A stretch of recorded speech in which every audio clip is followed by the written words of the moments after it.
So I find it kind of ironic that I'm about to review a spring or summer fragrance, and you guys, right now we are absolutely getting dumped on with snow. I don't know how many inches we are getting, but it's a lot. Actually, let me show you. So I don't know if you guys can tell, but it looks like a winter wonderland outside. We are absolutely getting dumped on. Oh my gosh. Sorry about the light, but the amount of snow we have, I mean, look at that bush right there. I am over winter and ready for summer. Hi everybody, my name is Danielle Nicole. If you enjoy beauty, fragrance, or makeup, then you are definitely in the right place. Now, despite the enormous blizzard we have going on outside right now, I mean, you would never know it's spring in Michigan. We are just getting dumped on. But I'm super excited for today's video because I'm going to be reviewing a brand new fragrance from Jimmy Choo, and this is called Rose Passion. So if you're excited to hear my thoughts about this new fragrance and enjoy the video while you're watching, don't forget to give it a big thumbs up, and let's get started right now. So let's do a quick unboxing.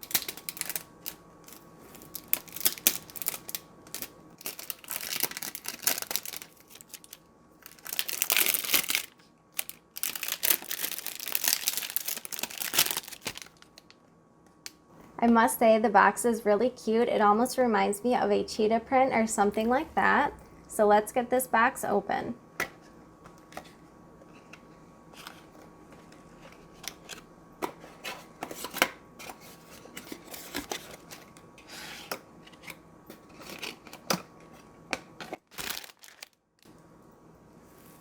All right, here she is. So here's a close-up of the bottle. It is not smooth. It does have indentations in the bottle with a black and gold cap.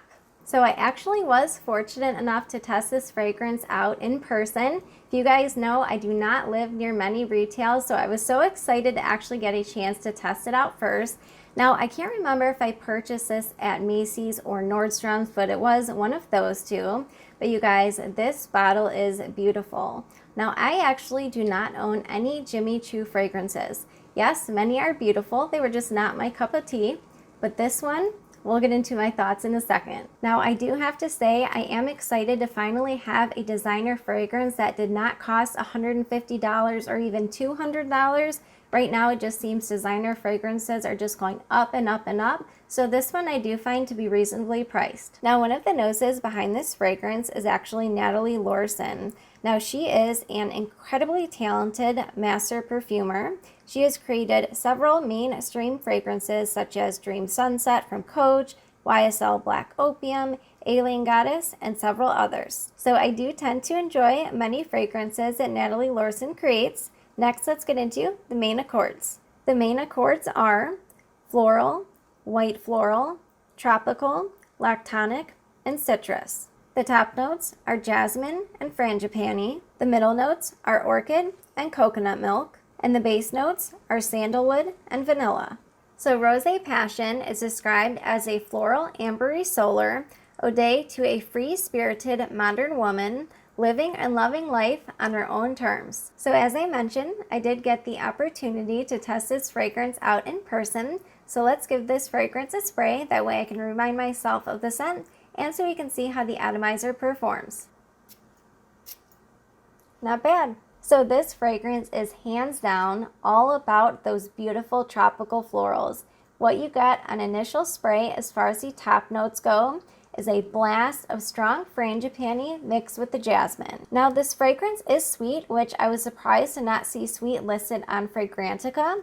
However, to my nose, it's not overly sweet or sugary sweet. To some it may be, but I find the sweetness is just right. Now I can 100% pick up the coconut milk. However, in this fragrance specifically, I do find the coconut note itself, it comes across more as coconut milk as opposed to the meat of the coconut, if that makes sense. So I wouldn't say this fragrance is 100% focused on coconut. However, if you typically do not enjoy the note of coconut, that note you can absolutely detect right beneath all the other florals. Now, I'm certainly not surprised to see sandalwood as well as vanilla in the base of this fragrance. I do find whenever it comes to most tropical fragrances, Usually sandalwood is a woody note that is used. Now I am certainly not upset about that, as I'm a huge fan of sandalwood in addition to vanilla. Now the one thing about sandalwood though is sometimes sandalwood, depending on how all the notes are blended, sometimes it can come across a little bit earthy and masculine, but that is definitely not the case with this fragrance. This fragrance just screams femininity. Now after a few moments, when this fragrance really starts to open up on the skin, this fragrance does have a very strong ambery quality to it. And I get that pretty quick after the initial spray, and it stays that way all the way through the dry down. So it's a very warm, ambery fragrance. This smells exactly like being on a tropical island and walking through a beautiful, lush garden of florals, and then you decided to crack open a coconut. Now this fragrance does have a slight beachy undertone to it. Now I know a lot of people associate beachy fragrances with also smelling like sunscreen. Now I personally really don't pick up on that when it comes to this fragrance, but just keep in mind, of course, fragrances are subjective, so some of you may pick up that sunscreeny vibe. But overall, to me, this is all about tropical florals. And I also wanted to point out that I really don't pick up much of a salt accord. I know when it comes to Olympia, for example, some people can just not get on with that fragrance because it is so salty. Now, I really don't pick up any salt when it comes to this fragrance, so just wanted to be sure I mentioned that. Now, you're probably all wondering by now, with a name like Rose Passion, do you actually pick up any scent of the note rose? Well, no, I actually do not pick up rose when it comes to this fragrance. Now, it could just be that my nose is not picking it up, but what I do pick up, as they keep mentioning, is that jasmine and frangipani. So I'm not really sure why they decided to name this fragrance Rose Passion, but overall, nope, I definitely do not get any rose in this fragrance. Now, I do remember reading on an article that either hibiscus, jasmine, or frangipani, I can't remember which note specifically, but one of those notes is called rose of the ocean or rose of the beach or something like that. So maybe there is a hidden meaning to that rose in the name, but overall, again, don't get rose when it comes to this fragrance. Now, if you love beachy tropical floral scents along with coconut, I really just don't think you can go wrong. Now, has this fragrance been done before? Yes. Is this fragrance incredibly unique? No. And in fact, when I first smelled this fragrance, the one that came to mind was hibiscus palm from Erin. So if you have ever tested out hibiscus palm from Erin, it definitely does give those types of vibes. However, with hibiscus palm, I do find that fragrance is just a little bit more fresh with a slight green nuance.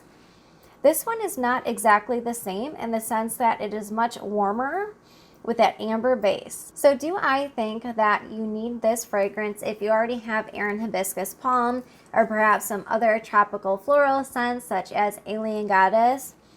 No, definitely not. They are certainly in that same scent profile. However, there are definitely different nuances with this one in comparison to the others. However, if you enjoy beachy tropical scents just like I do, then it might be worth getting a sample and testing it out first. Now, if we were to compare this fragrance to Kayali Utopia, for example, now the thing is about Utopia, first of all, that is one of my favorite summer scents of all time. I just absolutely love that composition.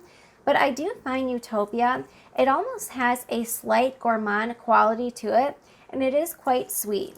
With Rose Passion, I do find those florals are amped up even more than Utopia, and it is definitely not quite as sweet, and the coconut is toned down just a bit more. Now, I would imagine that many people are probably going to compare Rose Passion with Alien Goddess just because Natalie Lorson did work on both compositions. However, I don't find those fragrances very similar. Yes, they're definitely in the same type of scent profile, but when it comes to Alien Goddess, I find that fragrance is much more bright and uplifting. It almost has a slight zesty quality to it, where this fragrance is much more warm, again with that ambery base. Now, if you were to ask me what my favorite fragrance is in that scent category, I really would not be able to tell you that I love this one more than any of the others, but this is definitely up there with them. So is Rose Passion anything earth-shattering or game-changing when it comes to the fragrance market? No, definitely not. But man, you guys, this is a beautiful floral fragrance. Now, I would probably only reach for this fragrance in the spring and summer in particular. Of course, you can wear your fragrances anytime, whatever your heart desires. But man, this fragrance just screams warm weather. So I just picture myself in the Maldives or the Bahamas, someplace very tropical, wearing a beautiful long white dress and walking through a beautiful lush tropical garden. And what's interesting is I do find with this type of scent profile, usually they are much more geared for the daytime. However, because this fragrance, as I keep mentioning, it has that very strong ambery base, I do think that this could be a great fragrance to wear not only in the daytime, but also to carry you through the night. So the one thing that really blew me away with Rose Passion, of course, in addition to actually enjoying the fragrance itself, but it was definitely the longevity and the projection. So even though Rose Passion is technically a designer fragrance, you know, I think by now we've all just kind of expected to have crap longevity and projection. But no, when it comes to this fragrance, this projects and it lasts well. So again, I can only share with you my experience and how this fragrance lasts on my skin. But as far as me, this fragrance definitely gets me through the day. So if you were interested in Aran Hibiscus Palm, but perhaps the price tag kept you from purchasing a full bottle, or if you find that that fragrance just does not last well on you, this might be a great alternative to check out. And plus, it's more affordable than the Aran. Now, if you all are also fans of coconut, beachy, or tropical scents in general, definitely let me know if you'd be interested in me filming a video to share with you all those types of fragrances that I own. I would definitely be happy to do that for you all. So again, just to wrap up, this is a beautiful ambery tropical floral fragrance. Again, nothing groundbreaking, nothing earth-shattering, but this is a great designer fragrance. All right, you guys, well, I am dying to hear from all of you down below in the comment section. Let us all know, are you interested in testing this fragrance out? Have you already picked it up? And if you did, let us know what your thoughts are down below. Well, I really hope you all enjoyed today's review. If you did enjoy the video, please don't forget to give it a big thumbs up. Thank you so much for spending your time with me, and I look forward to seeing you in my next video. Bye, guys.